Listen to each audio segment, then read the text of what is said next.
Bienvenidos al segundo video del curso de Introducción a la Lógica de Programación.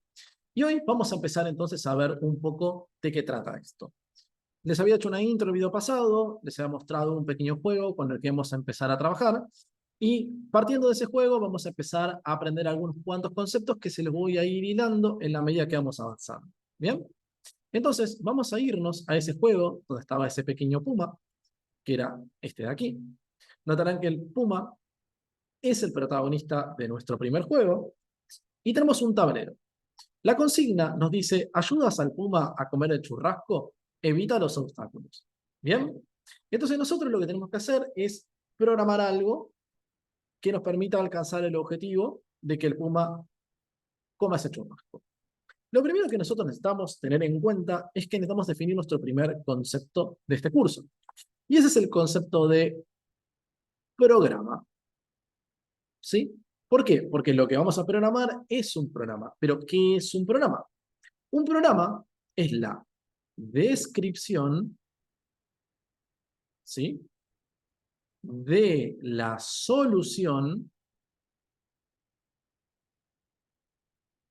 ¿sí?, a un problema computacional.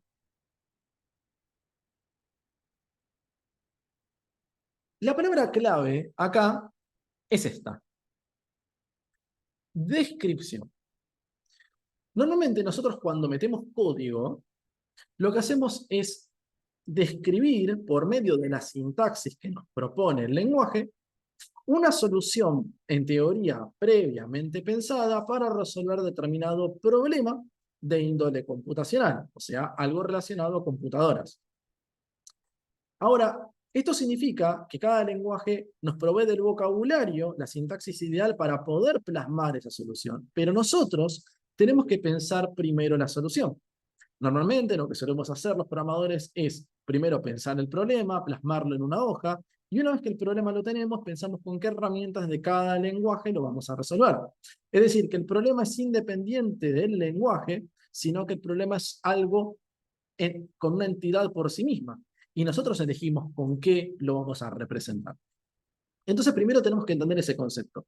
Es la descripción, me falta una tilde, de la solución a un problema computacional. Bien, dicho esto, volvamos de vuelta a nuestro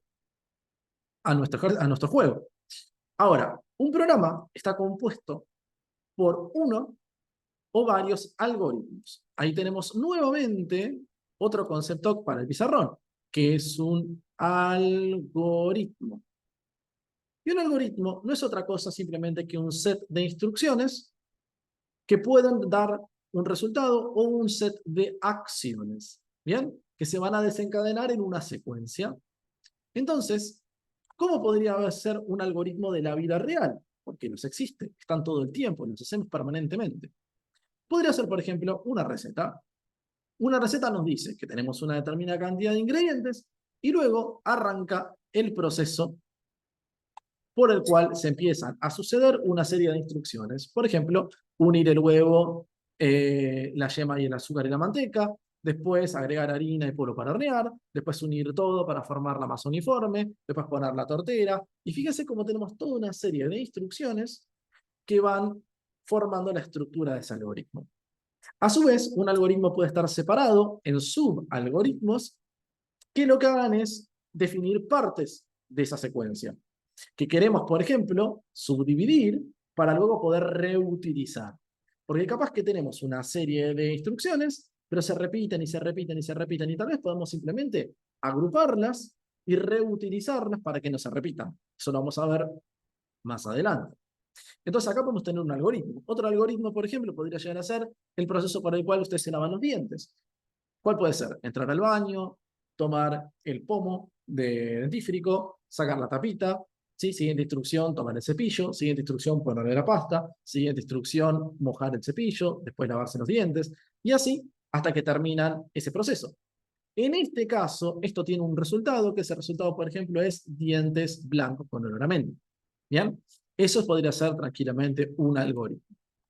Entonces, entendiendo este concepto, nosotros lo que vamos a hacer es fabricar un algoritmo que componga ese programa. Y en posteriores videos vamos a hacer varios algoritmos para poder componer ese programa. ¿Bien? Entonces, lo primero que tenemos que tener en cuenta, ahora que estamos con este juego, es que tenemos algo que se llama aquí punto de entrada. El punto de entrada va a ser el lugar donde vamos a colocar todas esas instrucciones que van a conformar el programa. ¿Bien? Entonces, el punto de entrada de base tiene lo que llamamos un cuerpo. El cuerpo sería la parte interna donde vamos a colocar las instrucciones. ¿Sí? Estos son nombres técnicos que se utilizan permanentemente. Es el cuerpo de este punto de entrada. Entonces, yo, ¿ahora qué quiero hacer? Quiero empezar a colocar comandos. Acá tenemos una serie de comandos que nos presta el entorno para poder resolver este problema. Ni más ni menos. Por ahora no podemos inventar nuestros propios comandos y lo único que tenemos que hacer es usar los comandos que nos provee el juego. El juego nos dice entonces que tenemos un comando para mover al puma hacia abajo, otro para mover el puma hacia arriba, otro para moverlo a la izquierda, otro para moverlo a la derecha y otro para comer el churrasco. ¿Bien? Entonces, estos comandos nosotros los podemos empezar a apilar en lo que llamamos una secuenciación o secuencia de comandos. ¿Sí? Tiene un nombre que es secuenciación. Entonces, supongamos que yo decido, ¿sí? Decirle al puma que lo que haga es moverse a la derecha. ¿Bien? Y eso es todo lo que le digo. Ahora quiero probar cómo mi programa actúa y le doy al botón de ejecutar que se encuentra aquí a la derecha. Fíjese que mi puma arranca y se rompe la cabeza contra la piedra. Evidentemente, acá tenemos un error. Entonces tenemos solo dos posibles resultados en un programa. O tenemos una solución o tenemos un error. El error que es una solución no concretada o una solución ineficiente. ¿Sí? Ahora, ¿qué pasa cuando nosotros completamos el desafío? Algo muy simple, justamente como les dije. La idea no es que van a ser difíciles los ejercicios, vamos por los conceptos que es lo que nos importa. Entonces, vamos a agarrar y resolver esto, ¿ok? Y nos dice, bueno, ok, el puma arranca aquí, irá, por ejemplo, para abajo, ¿sí? Irá, por ejemplo, para la derecha, irá para la derecha, irá para la derecha y comerá el churrasco. ¿Bien? Si reiniciamos y lo ejecutamos, vemos que finalmente concretamos nuestra operación. Ahora, hay que tener en cuenta que lo que está sucediendo aquí es que nosotros tenemos una transformación de estado. Ya empezamos con los conceptos complicados. ¿Qué es una transformación de estado? El estado inicial de nuestro puma es esta posición de aquí, dentro del tablero. Conforme el puma se va moviendo, el estado se va actualizando. Es decir, si nuestro puma ahora se para en esta posición y ya no está acá, ahora cambió el estado del tablero, porque el estado inicial era con el puma en esta posición y el estado actualizado es el puma en esta posición. Entonces, un problema computacional es un tipo de problema que está sujeto a múltiples cambios de transformación de estado, más múltiples transformaciones de estado. Bien, ese es un concepto interesante. Ahora, hay que tener en cuenta otro inconveniente con un programa. Nosotros tenemos infinita cantidad de posibles soluciones para un problema computacional. Bien, nosotros vamos a describir una, pero podemos tener muchísimas. Y no significa que todas las soluciones que nosotros podemos proponer son iguales de eficientes.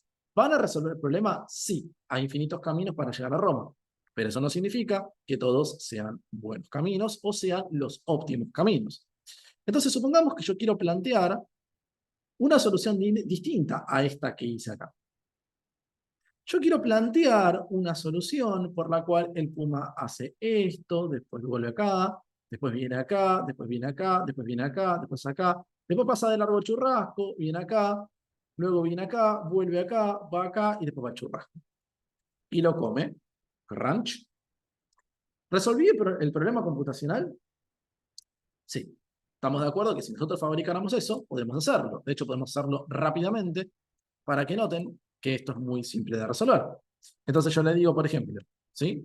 Le digo, abajo, abajo, abajo, no, perdón, abajo dos veces, no. Abajo, baja una, baja dos, me voy arriba, de vuelta, después me muevo a la izquierda, después me muevo a la izquierda, para la izquierda no, y yo, a la derecha, quise decir. Me muevo a la derecha, me muevo a la derecha, me muevo abajo, ¿sí? Después vuelvo de vuelta para la izquierda. Perdón, me fui abajo, me muevo a la derecha otra vez. Ahora vuelvo para atrás. Ahora vuelvo para arriba. Ahora voy de vuelta para arriba. Ahora voy a la derecha. Y ahora voy a la abajo. Y ahora voy al churrasco. Supónganse. Entonces, si yo lo ejecuto, se mueve, va, viene, va, viene, va, y ya el churrasco. Ahora, noten que yo acabo de hacer un algoritmo larguísimo. Y yo antes lo había resuelto con 5 comandos, y ahora lo hice con un montón de comandos. Entonces, cuando tenemos dos soluciones o dos programas que resuelven el mismo programa computacional, lo que lo llamamos programas equivalentes. ¿Sí? Equivalentes. Problemas equivalentes. Pero esto no significa que problemas equivalentes sean igual de óptimos o sean igual de adecuados para solucionar el problema. Por lo tanto, nuestro objetivo como programadores es buscar no solamente solucionar el problema, sino la solución más adecuada posible dentro de nuestras posibilidades o dentro de las posibilidades que nos ofrezca el lenguaje en el que estamos trabajando. No todos los lenguajes nos proveen de la misma sintaxis o de las mismas herramientas para resolver ese problema. Bien, entonces hasta acá ya tenemos una buena cantidad de conceptos aprendidos. Entonces vamos a ver en el siguiente video qué pasa cuando nosotros tenemos algunos comandos que se están repitiendo demasiado y qué hacer con ellos, ¿sí? Cuando tenemos un patrón de repetición o un patrón de redundancia. Entonces dejamos hasta acá, nos vemos en el próximo video y que la fuerza los acompañe.